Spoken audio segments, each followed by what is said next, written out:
All right, so today we're taking a deep dive into the world of Cuban youth, Oh, fascinating. trying to understand what it's like being a teenager in Cuba today.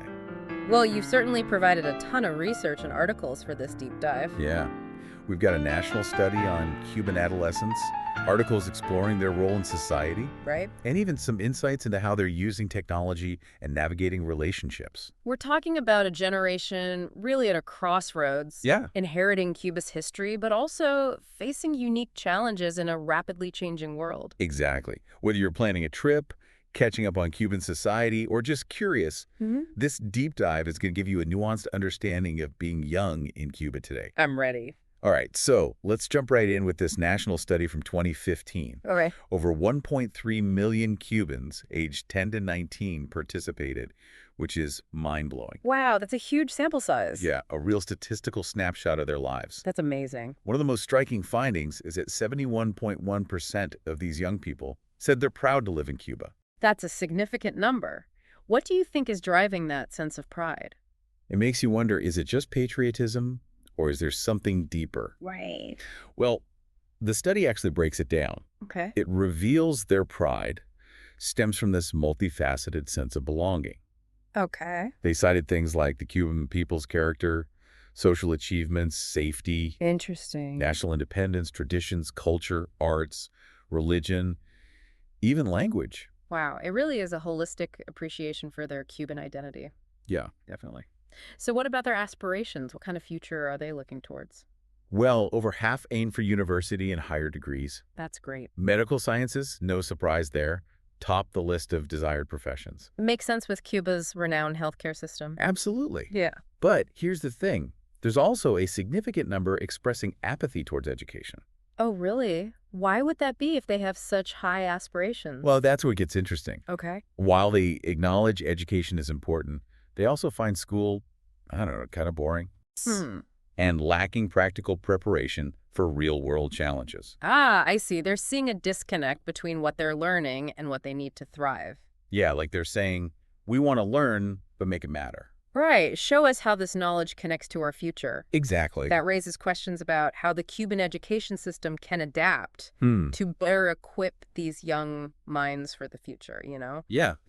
Are they fostering critical thinking, creativity, problem-solving skills? Right, the tools they'll need in a rapidly evolving world. Exactly. It's a question for any education system, really. For sure. But speaking of challenges, the study also looked at social behavior. Oh, okay. What did they find about the typical teenage struggles in Cuba? Well, social indiscipline emerged as a common issue. Interesting. Playing loud music, uniform violations, littering. Ah, the usual suspects. Yeah, behaviors often driven by peer pressure and wanting to fit in. Right. Sounds like teenagers will be teenagers no matter where they are. Yeah, exactly. Trying to figure out who you are, where you belong, pushing boundaries. It's all part of growing up. Absolutely. The study also pointed to shifts in family dynamics, though, right? Yeah. How is that impacting Cuban youth? They're seeing a rise in single-parent households and early relationships, Okay. coupled with a lack of open communication on things like sexuality. So these evolving family structures must be shaping their lives and choices. Yeah, it makes you wonder if these changing family dynamics are connected to that social indiscipline. Interesting thought. Like, is there a correlation? Could be. Researchers are exploring that. It really highlights the need for more support systems and open dialogue. For sure, within families and communities. Absolutely. We can't forget about technology, though. Oh, right, the elephant in the room. Exactly. How are young Cubans engaging with the digital world? And how's it shaping their experiences? Right? Well, while most have access to computers, the internet, mobile phones, Okay. the study found their primary use is entertainment. That's interesting. It raises questions about how technology is influencing their worldview and potential for growth. It's a double-edged sword, isn't it?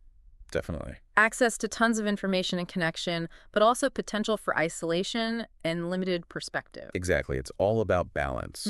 Finding ways to leverage technology for positive growth Right. while mitigating those potential downsides. Absolutely. So we're starting to get a picture of Cuban youth Yeah. proud of their heritage, but also facing real challenges, navigating these societal shifts. It's more complex than I initially imagined. Me too. And remember, these stats are just one piece of the puzzle. Right. The articles add another layer, giving us a glimpse into the individual voices and stories. Okay, I'm ready to hear those voices. Let's dive in. What are these articles telling us about how young Cubans are shaping their nation?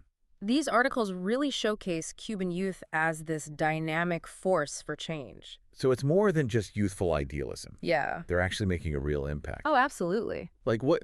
Give me some examples. Okay, one article highlights this young journalist Okay. using her platform to shed light on social issues and amplify the voices of marginalized communities. Wow. Her work is all about holding those in power accountable, That's amazing. pushing for greater transparency. Talk about using your voice to make a difference. Right. What about some of the other stories? What else did we find? Well, there's this fascinating piece about a young singer Go. blending traditional Cuban music with modern influences, Interesting. creating something totally new, Okay. pushing boundaries, Mm-hmm. using his music to address contemporary issues that resonate with his generation. It's like he's taking his cultural heritage Yeah, and evolving it to speak to the present moment. exactly. So we've got the journalist, we've got the singer. What about the designer you mentioned? Oh, right. She's focused on sustainable fashion, Okay. creating clothing and accessories from recycled materials, Awesome. promoting environmental awareness, Love it. proving that style and sustainability can go hand in hand. Yeah. It's really inspiring to see these young people, taking their passions and turning them into vehicles for positive change. Yeah, absolutely. The articles also mention their involvement in the fight against COVID-19, though. Oh, right. During the pandemic. Yeah. What did they do? Thousands of young medical students stepped up, Wow. engaging in contact tracing, Mm-hmm. providing essential healthcare services. On the front lines. Yeah, putting their education into action for the greater good, That's incredible. really embodying the spirit of community and service. Did the articles talk about how that experience affected them? A lot of them expressed a deepened sense of purpose Right. and commitment to their communities. That makes sense. But the pandemic also highlighted some of those systemic challenges they face. Right, like what? Lack of affordable housing, limited economic opportunities. So even with all this drive to contribute, Yeah. they're still running into those roadblocks. Unfortunately, yes. It's like this constant push and pull between their aspirations and the realities they're dealing with. You got it. Brings us back to that tension we were talking about earlier. Yeah. That pride and dissatisfaction. Exactly. On one hand, proud of their Cuban identity and the social achievements. But on the other hand, aware of the obstacles they encounter. It's a complex issue with so many layers. Definitely. One article dives into this concept called comunalidad. Comunalidad. Yeah. I've never heard of that. It's rooted in indigenous communities, Okay. emphasizing collective well-being and collaboration. So what does that mean exactly? It's about putting the community's needs above individual gain, Okay. shared responsibility for the collective good. That's interesting. But it seems some young Cubans feel that spirit is fading. Really? They see things like economic disparity and bureaucratic hurdles as hindering progress. So they're not rejecting the idea of comunalidad, No, not at all. but they want to see it fully realized. Exactly, holding their society accountable to its own values. Oh, that makes sense. And this ties into another point, Okay. the evolving role of youth organizations. Like the UJC, the Young Communist League. Precisely. Okay. Now, it plays a big role in Cuban society, aiming to mobilize and engage young people. But some feel less represented and engaged than previous generations. So there's a disconnect between these traditional structures Yeah. and what some young Cubans are looking for. Seems that way. They're seeking new ways to express themselves, contribute to their communities, Yeah, maybe feeling those traditional channels aren't meeting their needs. that could be the case. It's fascinating how all these pieces connect. I know, right? The pride, dissatisfaction, comunalidad, youth And organizations. it all paints a more intricate picture of Cuban youth today. Really highlights the complexity of their experience. Yeah. Inheriting this legacy of revolution and social progress, Mm-hmm. but also forging their own paths, Right. questioning existing structures. Yeah. Demanding more from their society. It sounds like a generation ready to take ownership of their future, Yeah. but not necessarily in the ways that were defined for them. You hit the nail on the head. Yep. They're navigating this space between continuity and change, honoring their past while shaping a future that reflects their own vision. This is giving me so much to think about. Me too. We've gone from stats to stories to these thought-provoking concepts. It's like peeling back layers of an onion. To reveal this multifaceted reality of Cuban youth. Exactly, and we're not done yet. Oh, right, there's more. Remember, these sources are just a snapshot in time. Okay. The story of Cuban youth is constantly evolving. Right. The choices they make today will shape the future of their nation. So, as we wrap up this deep dive into the world of Cuban youth, what key takeaways should our listeners be thinking about? We've learned that Cuban youth are deeply proud of their heritage and national identity. Yeah, they really are. And they're also very driven, you know? They want to learn. They want to contribute. Yeah, highly aspirational, definitely. But it's not always easy for them, right? No, not at all. We talk about the challenges they face. Right, the economic limitations, those social changes happening around them. Yeah, and even that disconnect they feel with some of those older, more traditional structures. It's a lot to navigate. It really is. They're trying to find their own way forward.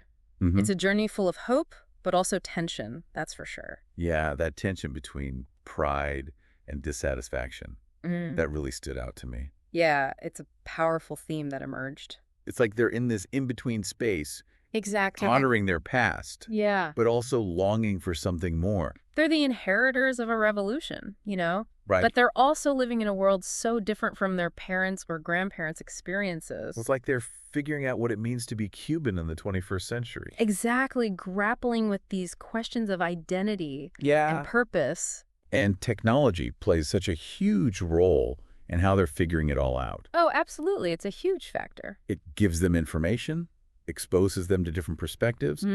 Connects them to the world. It makes me think about young people in other parts of the world, too. Yeah. I mean, are these struggles unique to Cuba? That's a really great question. Or is this search for identity and purpose something more universal? I think while the Cuban context is unique, a lot of what we talked about resonates globally. Yeah. That search for belonging, for meaning. For a voice. It's something young people everywhere are dealing with. It's like they're all part of this global generation. I like that.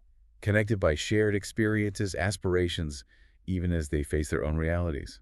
It speaks to how interconnected our world really is. Definitely. What's happening in Cuba isn't isolated. Yeah. It's part of a bigger conversation. About the role of young people in shaping the future. Exactly. Well, this has been quite a journey. It has. We started with stats, moved to personal stories, explored some really interesting concepts. It all gave us a much deeper understanding of Cuban youth.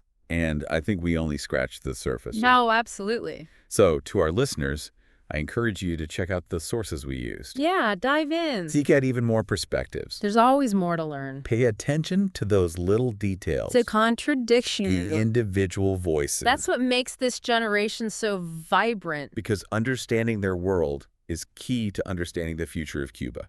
Couldn't have said it better myself. Well, this deep dive has given me a lot to think about, that's for sure. Me too. Thanks for guiding us through this exploration of Cuban youth. It was my pleasure. And to everyone listening, keep diving deep and keep those brains engaged.